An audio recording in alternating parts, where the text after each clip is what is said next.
morning. Today we are going to go over the program pairings for our Strength Rebirth and Strength 2.0 programs, right? And this right here it's actually a pretty straightforward phase because of what strength really is. Strength is as much as a nervous system builder, honestly, especially in the tactical space, as it is for a mathematical strength, right? So we're going to extrapolate that strength from this as a tactical operator, okay? Because our goal isn't a 1RM to manifest these adaptations like you would in powerlifting. Now, there's some value to that, but in early on, a true strength training program that's working towards absolutes, our best benefit is to manage that body stress, that tension that we have to have on a gun, that long duration tension that gives us long duration accuracy. And that's why we're doing strength, okay? Yes, we want to be stronger, but it's almost like a bit of a play on words, because yes, we get stronger. But how do we really get stronger in a strength training program? It's what happens to the nervous system that contributes to the muscular bodies, okay? So if we're doing Strength Rebirth and Strength 2.0 and you're in a deselection phase, right? You're prepping for buds, you're prepping for whatever selection you might be, what we're looking at is we're trying to maintain that very heightened sense of nervous system, okay? And maintain that muscular strength so that it can contribute to helping us endure those long duration deselection classes, okay? So the first one that we can pair is just, we have the Strength Run program, and it is an absolute overlay of day one in Strength Rebirth marries up with day one in the Strength Run program. And the whole goal is to maintain whatever aerobic base that we have. Because if we're doing strength training, we're not looking to create this robustness of aerobic ability. You'll get it once you get through it and you keep working towards it, okay? But also the other program that works really well with it is the Rucking Phase 2, okay? And now we might have to cherry pick a little bit from it, but for the most part, what we're gonna do is there's some hard and fast rules, like we don't do legs. We don't do these on legs or back day, okay? We really, other than these two, we can potentially do that. But you'll see, if you get the Strength Run program and you overlay it, you'll see exactly really what days you can ramp up and ramp down. So if you were to get the Strength Run program to compare it to see how these lay out, then you'll see how the rest of these can be laid out from this, because you'll see the intensities, right? Because if you're like, hey Jeff, I need to improve my run. Well, a lot of times people's running improvement comes from strength training, that nervous system. And then their ability to manage ground force is really much higher. And when we manage ground force higher, our aerobic capacity within our lungs and our other nervous system is then, it gives us basically the much longer rope for us to hang ourselves, we'll say, right?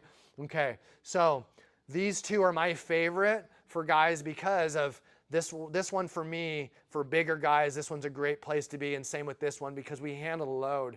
And most guys in selection aren't little, right? The average body weight for those guys is 170 pounds or higher. And the guys, I was the smallest by weight in my fire team at Red Squadron, right? And I was 220, 225. So what am I not going to do? A bunch of long running. Why? Because bullets travel much faster than my feet, right? My bullets average 2,900 to 3,100 feet per second. I don't know anybody that can run that fast. So until I find somebody that can run that fast, what I'm not going to do on target is run. Never ran on target, not one time in 11 years, not once, okay? Because bullets travel faster than that, right? The one of the programs we can add is the tempo run. The tempo run program is a good one, but we are going to cherry pick it. What I mean by cherry pick is we're going to eliminate any aerobic activity on legs and back day in their strength program. We're not going to double it up, right? Unless we maybe go for a nice walk, a recovery walk, things like that. And cherry picking just means, hey, if I'm on day 17 of strength and it's calling for X body part, I got to go, okay, if I'm going to do a two days of training today, what sort of running or rucking can I add to that that's going to allow me to train at a high level, but also not train so much harder that the next day becomes even that much more difficult, okay? Because if you're just going to kick yourself in the teeth, right, that's not a way for high performers. That's what selection is, right? And because what gets you there, right, what gets you to selection and through it isn't what's going to keep you with the teams. It's a different thing, okay? So you can do the phase 2 run program and cherry pick it the same way, right? You can do the phase 1 swim, because this is the phase 1 is the same sort of thing. It's like, we don't want to add additional stress if you can't swim well, right? What we want to be able to do is add technique to these. And that's what cherry picking really means, is like, I'm choosing the priority of technique over work volume if I'm cherry picking. And if you do that, your body, if you give your body a maximal amount of stress and you choose the right sort of combination, your body can adapt to it. If you go, oh, I'm just tough and I'm going to do, like, your body can only adapt to so much. And that's the crazy thing too, is like, when you get out of when you get out of buds and into SQT, this changes. This changes a little bit, because now you're not waking up every day with one of the most high volume difficult days ever. That ends at SQT. Now there's times that it's difficult, but then you can really start seeing that the body type that you want, that you see in your head, like, I'm going to be this big, strong, whatever operator. Well, we don't get a chance to build that big, strong operator until we get through selection. And if we just keep adding up volume of intensities, the body just breaks down, because we can only take so much. So it's a part of this is about, I want you to train hard. I want you to train really hard, but not at the expense of not being able to adapt, right? That's the goal. We know, like, because here's the statement, like, when you get through selection, I'm not going to call you a pussy. I'm not going to say you have a weak mindset. Why? Because you just proved it. I'm not questioning your will. If you've made it through selection, I know you have strong will and you're a tough person. So we don't need to keep challenging your toughness. We don't need to keep challenging your will with these physical feats that you can't adapt to, okay? So the combat swim is an interval. It's a sprint thing. We don't want to be doing sprinting on the days that we're squatting slow and relatively slow relative to speed, okay? We want our strength training. Think when you're doing strength off our programs, we're saying time under tension, 6-second reps. It's slow, it's deliberate, controlled. And that slowness makes it difficult, makes it more difficult. That's a heightened sense of stress. We're creating more stress, right? And we don't want to marry up high velocity stress to something that's low velocity stress. Not yet, okay? And so that's why we're going to add the CSS and cherry pick that as well, okay? This one's pretty straightforward, because when you're in the strength training module, yes, we're getting stronger, right, mathematically, but it's not the same strength training that we kind of perceive in the powerlifting world. It's just not that. Like, the powerlifting world is an exceptional place to learn from, because not only do they lift heavy weight, they move it well. Because if they don't move it well, their body, it's dangerous. It's extremely dangerous. You know, someone squatting 700 pounds or more and their technique is bad, there's a real actual potential for loss of life. And there's a very, very, very high potential of destroying a joint beyond its ability to ever be physically or surgically repaired. And that's where we take from powerlifting. We take that serious intent, that intentional movement, that strain, and that I need to move this bar really well to accomplish not just the feat of strength, but to develop the nervous system. That's the cool part. And then we get this really awesome benefit from learning from the powerlifting world. We get this really awesome benefit from learning from the bodybuilding world in a different way.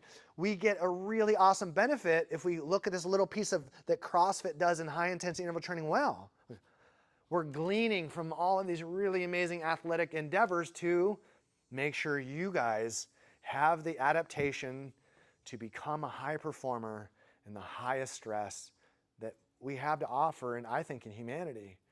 When you are taking on the tactical space at this level and you're pursuing other humans that want to do you and your beloved country harm, this is one of those amazing places where we forge that nervous system of that operator, that warrior, okay? And it's not about 1RMs necessarily at all. It's about how did you move this mass under that stress that mass has created. Was it sloppy? Was it accurate? And as your sloppiness starts going up, do I have the mindset and the will to shift down in some of that mass without feeling like I'm a big pussy, right? Because that's not it, man. Like, for those of you that get through selection, the first thing I say to you is congratulations. The second thing I say to you is welcome now to the place where you have the ability to adapt and forge yourself into the nervous system to create the warrior that you envision in your mind and your heart and your soul. So take on Strength Rebirth in 2.0, use these things as pairings, and you're really going to see and feel how that adaptation is going to make you an operator, not because you'll feel it. In the same way where you got your firearm and you're taking those great shots and you know you're hitting center mass. Why? Because you've practiced all these repetitions in high velocity, slow velocity, really, really tired positions. And then when that accuracy is there, we know what's up. Our posture is there if accuracy is there. And if I'm tired and my accuracy is still there, I know it's developed in strength in part. So give this a shot, pair these up, and see your success be manifested based on how you feel. Not just, hey, I'm just going to blindly follow this program, because at the end of the day, all these high performers at the tier 1 level, they're thinking while they're doing all this stuff. They're feeling it. And that's what weight training gives you an opportunity to do, is feel all of these things, work through a lot of these things. And that is what stress inoculation is.